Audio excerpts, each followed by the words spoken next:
শুভ সন্ধ্যা। আপনাদের সাথে আছি নুজহাত সাওম।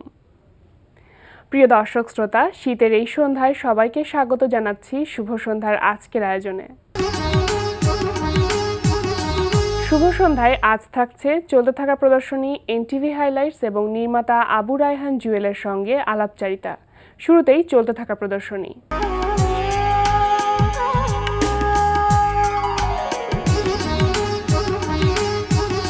প্রথমেই জানিয়ে দিচ্ছি চলতে থাকা চিত্রকলা ও শিল্পকর্ম প্রদর্শনী এবং মেলার সময়সূচি।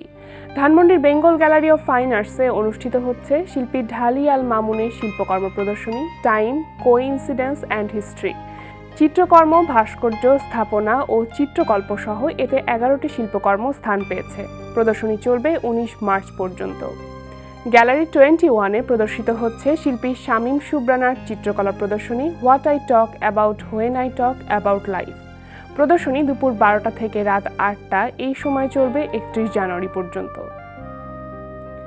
উত্তর বাড্ডার অ্যাথেনা গ্যালারিতে অনুষ্ঠিত হচ্ছে তেল রং, অ্যাক্রিলিক ও মিশ্র মাধ্যমে আঁকা ছবি নিয়ে শিল্পী গুলশান হোসেনের 17তম একক চিত্রকলা প্রদর্শনী প্রকৃতি ও জীবনের প্রতিফলন।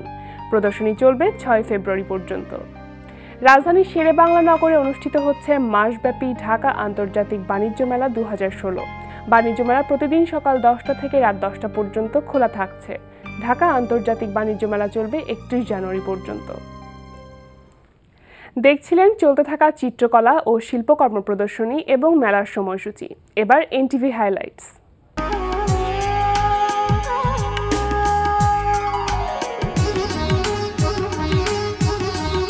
জানিয়ে দিচ্ছি কি থাকছে এনটিভির রাতের অনুষ্ঠান সূচিতে। সন্ধ্যা 6:45 থাকছে জহিরুল আলমের উপস্থাপনায় ওয়াহিদা রাজ্জাক মিশার প্রযোজনায় টক শো ফ্র্যাঙ্কলি স্পিকিং।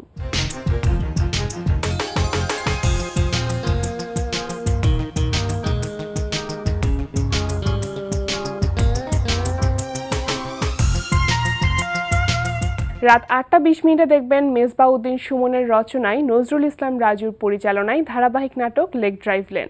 চিনতে পেরেছো জিনিসটা?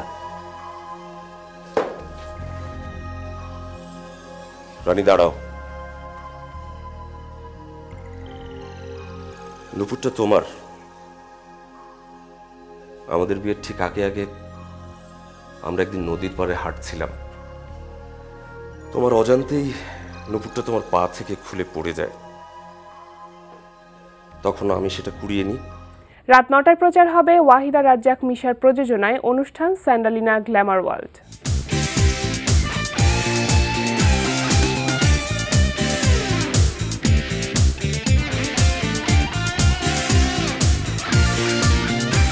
রাত 9:40 দেখবেন পান্থ শাহরিয়ারের রচনায় নঈম ইমতিয়াজ নিয়ামুলের পরিচালনায় ধারাবাহিক নাটক বাক্সবন্দী। আপনি তো আগে আমাকে বলবেন কি জানতে চাচ্ছেন আপনি? খুব ভবিষ্যৎ দ্রষ্টা সাজা হচ্ছে, তাই না? না না না না, ভবিষ্যৎ না। আমি মানুষের অতীত বলতে পারি। দেখুন মদনমোহন বাবু। মদনমোহন বাবুজি। আমিও সেটাই বলতে চাচ্ছিলাম। আমার ধারণা কি জানেন, আপনার রান্নার চাইতে অন্য সব দিকে মনোযোগ খুব বেশি। রাত 11:30 দেখবেন মাবরুর রশিদ বান্নার পরিচালনায় ধারাবাহিক নাটক হাউস 44। এই, আমি তোকে জিজ্ঞেস করছি কথা, তুই আমার উত্তর না দিয়ে ওদিকে কি ফুসফুস করছিস? সব কথায় তুমি কান দাও কেন? হ্যাঁ, অত সব কথায় কান দিবে না তো। আমি বলতে চাচ্ছি যে আমরা মেয়ে দেখতে যাচ্ছি। আমরা তো ওখানে ওই দিনই আংটি পরিয়ে দিচ্ছি না, আমরা যাব মেয়ে দেখতে। মালে আমাদের সঙ্গে যাবে, ব্যাস। তো সে কথা তো আমাকে সরাসরি বলতে পারে, সে তোমার মাধ্যমে আসতে হবে কেন? রাত 12টায় থাকছে টক শো এই সময়।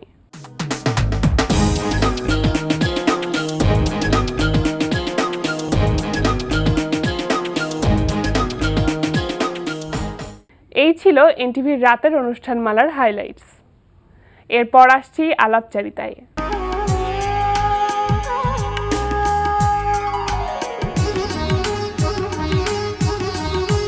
এনটিভিতে প্রচারিত হচ্ছে নির্মাতা আবু রায়হান জুয়েল নির্মিত রান্না বিষয়ক অনুষ্ঠান টুডেস কিচেন। প্রিয় দর্শক, আমাদের আজকের অতিথি নির্মাতা আবু রায়হান জুয়েল। চলুন কথা বলি তার সঙ্গে। শুভ সন্ধ্যা। শুভ সন্ধ্যা। কেমন আছেন? জি ভালো। এবার দিয়ে তৃতীয়বারের মতো আপনি রান্না বিষয়ক অনুষ্ঠান নির্মাণ করলেন টুডেস কিচেন। তো অনুষ্ঠানটির কথা শুনবো, কেমন চলছে অনুষ্ঠানটি? আমার মনে হয় যে ভালো চলছে, রেসপন্স ভালো পাচ্ছি। আর এটা একটু ভিন্ন ধরনের পরিকল্পনা ছিল, যেটা আমাদের চেয়ারম্যান স্যার, প্রোগ্রামের আলম ভাই, কামাল ভাই মিলা জিনিসটা আস্তে আস্তে আস্তে করে একটা প্রোগ্রাম ডেভেলপ করা হয়েছে। সো এইখানে একটা জিনিস বলতে হবে যে আমি এর আগে যে 2টা রান্নার প্রোগ্রাম করেছি, ওর থেকে এটা একটু ভিন্ন ধরুন। এই প্রোগ্রামটা পুরোপুরি রান্নার একটা প্রোগ্রাম হচ্ছে। কারণ হচ্ছে যে এখানে যিনি রান্না করছেন জুবাইদুর রহমান, উনি একজন রান্নার এক্সপার্টিস্ট, এবং যারা আমাদের এখানে গেস্ট হিসেবে আসতেছে সেটা হলো এনটিভিতে প্রচারিত সুপার শেফ সিজন 1-2 এর যারা টপ 18তে ছিলেন তাদেরকে আমরা ডাকতেছি। সো ওনারাও খুব রান্না বিষয়ে এক্সপার্ট। সো আমি বলতে পারি যে এই প্রোগ্রামটা একদমই রান্না রিলেটেড এবং রান্নায় পরিপূর্ণ, আর কিছু নেই। এই শুধু রান্নাকে উদ্দেশ্য করে প্রোগ্রামটি আয়োজন করা হয়েছে। এর আগেও তো আরো 2টো রান্না বিষয়ক প্রোগ্রাম আপনি নির্মাণ করেছেন, সেই দুটো থেকে আসলে এটাকে কিভাবে আলাদা করবেন?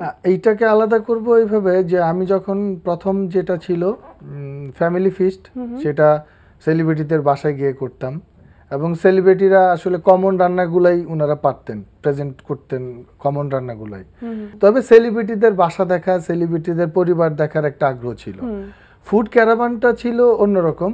ফুড ক্যারাভানটাতে ছিল আফিফ আক্তার লিটা একটা রান্না করতো, এদিকে একটা রান্না থাকতো আপনার রেস্টুরেন্টে গিয়ে, আমরা রেস্টুরেন্টের কিচেনে গিয়ে রান্না করতাম, এবং সিদ্দিকা কবির ম্যামের যে রান্নাগুলা ছিল সেগুলো আবার একটা সেলিব্রিটির মাধ্যমে আমরা দর্শকের সামনে উপস্থাপন করতাম। বিভিন্ন রকম সেগমেন্টে ভাগ করা ছিল। তো টুডেস কিচেনে আসলে কি ধরনের সেগমেন্টগুলো থাকছে? টুডেস কিচেনে একদমই বাঙালি এবং ঐতিহ্যবাহী যে রান্নাগুলো ছিল, এবং সুপার শেফের যারা আসছেন তাদের নিজের ইনোভেটিভ রান্নাগুলো এখানে প্রেজেন্ট করছেন। সো দর্শকরা নতুন নতুন অনেক রান্না শিখতে পারছেন। আর এই প্রোগ্রামে আরেকটা সেগমেন্ট যোগ হয়েছে যে গার্নিশ বা কার্ভিং, যেটাই আমরা বলি। এইটা আমার কাছে মনে হতো যে আমি যখন বিভিন্ন বাসায় দাওয়াত খেতে যেতাম তখন দেখতাম যে প্রত্যেকটা বাসায় আপুরা বা ভাবিরা চেষ্টা করতেন খাবারটাকে সুন্দর করে পরিবেশন করার। সো ওইটাও যাতে মানুষ এই প্রোগ্রামের মাধ্যমে শিখতে পারে, সেই কারণে আমি এই গার্নিশ বা কার্ভিং এই সেগমেন্টটা রাখছি, যেখানে আমাদের 2জন কার্ভিং এক্সপার্ট এবং গার্নিশ এক্সপার্ট 2জন ভদ্রলোক আমাদেরকে এইটা প্রতি পর্বে একটা করে রেসিপির গার্নিশ শেখাচ্ছেন। বাহ, চমৎকার একটি উদ্যোগ। তো আমরা যতটুকু জানি যে এখন পর্যন্ত মাত্র 3টি পর্ব প্রচারিত হয়েছে, এবং আগামীকাল অর্থাৎ বুধবার 8:20 এনটিভিতে এটা আবার প্রচারিত হবে। তো এত অল্প সময়ে দর্শকদের রেসপন্সটা কেমন পাচ্ছেন? আমি যেটা মনে করি যে প্রথম রান্নার প্রোগ্রামটা ছিল আমার শেখার জন্য, যে আসলে কিভাবে রান্না শুট করতে হয় আমি জানতাম না।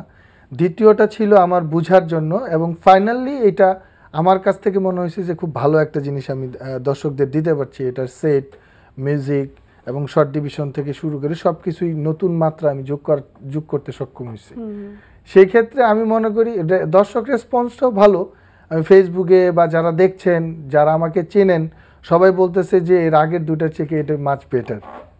আচ্ছা, তো এখানে কি কি ধরনের রান্না থাকছে বা থাকবে? শুধু কি বাঙালি টাইপের রান্নাগুলোই থাকবে, না অন্যান্য দেশের রান্নাগুলো আমার এখানে করা হবে? কারি আইটেমও থাকতেছে, ডেজার্ট আইটেমও থাকতেছে, মিষ্টি থাকতেছে, জিলাপি থাকতেছে। মোটামুটি আমার একটা আমি চিন্তা করছি যে মানুষ কোন কোন রান্নাটাকে শিখতে চায়, কোন কোন রান্নার প্রতি মানুষের ঝোঁক আছে, ইন্টারেস্ট আছে। সো সেই রান্নাগুলোই আমি সিলেক্ট করার চেষ্টা করতেছি প্রতিটা পর্বেই। তো রান্না বিষয়ক প্রোগ্রামের প্রতি আগ্রহটা কেন তৈরি হয়েছিল সেই সময়টা? পরিকল্পনাটা কিভাবে করেছিলেন? আমি আসলে প্রথম রান্নার প্রোগ্রামটা পরিকল্পনা ছাড়াই আমার শুরু হয়, তারপরে শুরু করে আমি ভাবতে থাকি আর কি। আর পরের রান্নাটা আমি আসলে প্রথমটাতে কিছু লিমিটেশন ছিল যেগুলো আমি করতে পারিনি যেহেতু বাসায় ছিল। দ্বিতীয়টা আমি সেটের প্ল্যান করছি যে আমি সুন্দর করে জিনিসটা প্রেজেন্ট করতে পারবো। সো দ্বিতীয়টা ওই আগ্রহ থেকেই করা হয়েছে যে আরেকটু ভালো করি আমি। আচ্ছা, নিজের তো রান্না করার প্রতি অবশ্যই নিশ্চয়ই আগ্রহ ছিল, যে সেখান থেকেই আগ্রহটা তৈরি হয় নতুন একটি রান্নার প্রোগ্রাম করার। জি জি, আমার যেটা হচ্ছে আমি নিজেও রান্না করতাম ব্যাচেলার লাইফ থেকে শুরু করে, আমি নিজেও রান্না করতাম। সো রান্নার শেখার আগ্রহটা আমারও ছিল, যে কারণে হয়েছে কি রান্নার যখন অফারটা আসছে যে রান্নার প্রোগ্রামের অনুষ্ঠানটা ডিরেকশন দিবা কিনা, তখন আমি রাজি হয়েছি। কারণ হচ্ছে যে অনেক রান্না শেখা যাবে, অনেক রান্না খাওয়া যাবে। সো এই কারণেই আমার আগ্রহটা বেশি হয়। রান্নার প্রতি প্রথম আগ্রহ তৈরি হওয়া থেকে একটি রান্নার প্রোগ্রাম নির্মাণ করলেন ফ্যামিলি ফিস্ট, এরপরে আসলো ফুড ক্যারাভান। তো সেটা সেই সময় কেমন চলেছিল, সেটা নিজের স্যাটিসফ্যাকশনের জায়গাটা কেমন ছিল এই রান্নার প্রোগ্রামে আপনার নিজের? ওইটাতে আমার স্যাটিসফ্যাকশনের জায়গাটা খুব ভালো ছিল, কারণ ওইটা বিভিন্ন সেগমেন্ট ছিল। তো আমি সিদ্দিকা কবির আপুকে দেখি নাই, ওনার রান্নাগুলো যখন প্রেজেন্ট করা হতো এবং উনি পুষ্টিমান সব কিছু বিচার করেই তার রেসিপিগুলো লিখে গেছিলেন, যেটা রান্না করার পরে আমরা খেয়ে দেখেছি যে আসলেই খুব ভালো এবং সুস্বাদু ছিল খাবারগুলা। আরেকটা ছিল যে আমরা রেস্টুরেন্টে গিয়ে যখন তাদের কিচেনে, না আমরা রেস্টুরেন্টে সবাই খাই, রেস্টুরেন্টের কিচেন কখনো আমরা দেখি নাই। ওইটা আরেকটা জিনিস ছিল যে আমরা রেস্টুরেন্টের কিচেনে গিয়ে রেস্টুরেন্টের শেফের হাতে রান্নাটা আমরা সরাসরি দেখছি এবং দর্শককে দেখানোর চেষ্টা করছি। ওইটার অনুভূতি অন্যরকম ছিল। আচ্ছা, আমরা তো শুনলাম ফ্যামিলি ফিস্টের কথা, তারপর ফুড ক্যারাভানের কথা। তো আবার টুডেস কিচেন একটু ফিরে আসতে চাই, যে টুডেস কিচেন নিয়ে আসলে সামনের পরিকল্পনাটা কেমন আপনাদের? টুডেস কিচেনে আমাদের এরপরে ধরেন যে সুপার শেফের যিনারা নতুন করে আসতেছেন, ওনাদের কিছু নতুন রেসিপি আমরা দেখানোর চেষ্টা করব। আর জুবাইদা আপাও অবভিয়াসলি অনেক ভালো রান্না করেন, উনিও অনেক নতুন নতুন রেসিপি আমাদেরকে দিচ্ছেন নেক্সটের জন্য। সো আমার মনে হয় যে ওই রেসিপিগুলো মানুষ আরও আগ্রহ নিয়ে দেখবে। সেক্ষেত্রে রেসিপি দেওয়ার চয়েসটা কি ওনাদের থাকে না আপনাদের থাকে? রেসিপির অনেকগুলো রেসিপি ওনারা দেন, সেটার পরে আমার কাছে যেটা মনে হয় যে এই রান্নাটা মানুষ দেখতে পারে, আগ্রহটা হইতে পারে, রেসিপির নামটা ভালো, হ্যাঁ, রেসিপির ইনগ্রিডিয়েন্টস বা প্রসেসটা অনেক মজার, যেটার প্রতি মানুষের আগ্রহটা থাকে, কৌতূহলটা থাকে, যেরকম রেসিপি হইলে সেই রেসিপিগুলোই রাখার চেষ্টা করি। এই অনুষ্ঠানটাতে আপনারা আসলে কোনটাকে ফোকাস করছেন বা হাইলাইট করছেন? রান্না বিষয়ক অনুষ্ঠান, কিন্তু হাইলাইট করছেন কোনটাকে, ফোকাস পয়েন্ট কোনটা? ফোকাস পয়েন্ট একদমই সিম্পল, এখানে রান্নাটা মেইন ফোকাস। পাশাপাশি আমি যেটা গানিশ শেখানোর চেষ্টা করতেছি, পরিবেশনের যেটা, যে কিভাবে একটা সুন্দর করে পরিবেশন করতে পারবেন, সেই দুইটা জিনিসের উপরই ফোকাস, আর কোনো কিছু আমরা এই প্রোগ্রামে রাখছি না। তো এ তো শুনলাম রান্নার বিভিন্ন রকম প্রোগ্রামের কথা, এছাড়া তো টেলিফিল্ম, নাটক, এগুলো তো করা হচ্ছে। তো এখন কেমন ধরনের ব্যস্ততা চলছে এগুলো নিয়ে? আমার এখন চলছে হচ্ছে, আমি রিসেন্ট বেলচার একটা বিজ্ঞাপন বানাইছি। এই এখন আমার 2টা হসপিটালের বিজ্ঞাপন প্ল্যানিং চলতেছে, সামনে হয়তো বা আসবে, দর্শক দেখবেন। আর এছাড়া ইফতার নিয়ে আমার একটা বিশেষ গবেষণামূলক রান্নার প্রোগ্রাম আমি চিন্তা করছি, হয়তো বা যদি সব আরেকটি প্ল্যানিং চলছে রান্না নিয়ে। যে আমি আসলে চিন্তা করতেছি যে ইফতার যাতে মানুষ কিনে না খায়, বাসায় রান্না করে। এই কারণে আমি ইফতার নিয়ে আরেকটা প্রোগ্রামের ডিজাইন করতেছি, প্ল্যানিং করতেছি, আমি জানি না। তো আমার প্রোগ্রামটা যদি হয় তাহলে হয়তো বা আমি আশা করি মানুষের আর বাজার থেকে কোনো কিছু কিনে খাইতে হবে না, বাসায় রান্না কিনে খেতে হবে না। আর এছাড়া তো টেলিফিল্ম প্রচারিত হয়েছিল গত ঈদে, আপনার একটা টেলিফিল্ম পেয়েছিলাম আমরা, মৌরানী। তো সেই সময়টা আসলে অভিজ্ঞতাটা কেমন ছিল, সেই সময়ের গল্পটা একটু শুনি। আমি এই যাবৎ প্রায় 15টার মতো নাটক বানাইছি। সবচেয়ে ঝামেলাপূর্ণ, সবচেয়ে কষ্টের একটা কাজ ছিল আমার এই লাস্ট টেলিফিল্ম। এইখানে আমার আর্টিস্ট অসুস্থ হয়েছে, আমার টেকনিক্যাল লোকজন অসুস্থ হয়েছে, শুটিং 2বার পোস্টপন্ড হয়েছে, লোকেশনে গিয়ে শুটিং করতে পারি নাই। রিয়াজ ভাইকে নিয়ে আমি যখন গাজীপুরের মতো একটা জায়গায় শুটিং করতে গেছি, সো রিয়াজ ভাই জনপ্রিয়তা অনেক বেশি, আমি দর্শকের কারণে আমি শুটিং ক্যান্সেল করে চলে আসছি গাজীপুর থেকে। সো এই নাটকটার প্রথম দিন থেকে শেষ দিন পর্যন্ত আমাদের অনেক অনেক অনেক বাধা বিপত্তি আসছে। সো এটা ওভারকাম করে আমি শেষ করতে পারছিলাম। সো আমার মনে হয় দর্শক মজা পেয়েছে টেলিফিল্মটা দেখে। অবশ্যই, এটা আমরাও দেখেছি যে সারাটা অনেক ভালো ছিল। তো এই যে নির্মাতা আবু রায়হান জুয়েল হয়ে ওঠা, এটার যাত্রাপথটা কিভাবে শুরু হয়েছিল? আমি শুরুটা খুব সিম্পল। আমি নির্মাণের প্রতি কি আগে থেকে আগ্রহ ছিল? না, আগে থেকে আগ্রহ ছিল না। আমি ছোট থেকেই থিয়েটার করতাম। আচ্ছা। সো থিয়েটার করার আগ্রহটা বেশি ছিল। আমি টুকাই নাট্যদল নামে একটা নাট্যদলে এসে জয়েন করি প্রথমে। এরপরে আমি বিজ্ঞাপনের সাথে রিলেট হই। বিজ্ঞাপনের শুটিংয়ে যাওয়ার ফলে আমার বিজ্ঞাপনের প্রতি, নির্মাণের প্রতি আগ্রহটা বেড়ে যায়। তারপরে আমি বিজ্ঞাপনের অমিতাভ ভাই, কিসলু ভাই, সামির ভাই, তানভীর ভাই, আবিদ ভাই, অনেকের সাথে কাজ করার অভিজ্ঞতা আমার। এরপরে আমি 2012 সালে নির্মাণ শুরু করি। সেটা বিজ্ঞাপন না, সেটা একটি নাটক ছিল, এনটিভিতেই প্রচার হয়েছে, সবুজ ভেলভেট নামে। ওই নাটক দিয়ে আমার শুরু ডিরেকশন। নির্মাতা হিসেবে তো কাজ করছেন অনেক দিন, নাটকেও কাজ করেছেন, বিজ্ঞাপনেও কাজ করেছেন, পার্থক্যটা কি ধরনের পান? বিজ্ঞাপন আসলে হচ্ছে যে একটা প্রোডাক্টকে আমি হাইলাইট করতেছি, ওইটা আসলে আমার ক্রিয়েটিভিটির চেয়ে আমার ক্লায়েন্টের ডিমান্ডগুলোই আমাকে ফলো করতে হয়। নাটকের ক্ষেত্রে আমার হচ্ছে যে আমি অ্যাজ এ ডিরেক্টর আমি যেভাবে দেখছি সেইভাবে বানানোর একটা স্বাধীনতা পাই, ক্রিয়েটিভিটির জায়গাটা থাকে। আচ্ছা, কথা বলতে অনেক ভালো লাগছিল, আমাদের অনুষ্ঠানে এসেছেন, সময় দিয়েছেন, অনেক ধন্যবাদ আপনাকে। আপনাকেও ধন্যবাদ। আর দর্শক আমি বলবো যে আপনারা প্রতিদিন টুডেস কিচেন দেখুন বা মজার মজার রান্না করে খান, বাট মোটা হবেন না। প্রিয় দর্শক, কথায় কথায় আমরাও চলে এসেছি অনুষ্ঠানের শেষ প্রান্তে। আমাদের সঙ্গে যোগাযোগের ঠিকানা প্রযোজক শুভ সন্ধ্যা, এনটিভি বিএসসিসি ভবন, 7ম তলা 102, কাজী নজরুল ইসলাম এভিনিউ, কারণ বাজার, ঢাকা 1215। আমাদের ইমেল অ্যাড্রেস shubhosandha@ntvbd.com। প্রিয় দর্শক, এনটিভিতে সম্প্রচারিত সংবাদ ও অন্যান্য সকল অনুষ্ঠান দেখতে লগ ইন করুন www.ntvbd.com এ। সবাই ভালো থাকুন, নিরাপদে থাকুন। আজকের মতো এখানেই শেষ করছি। শুভরাত্রি।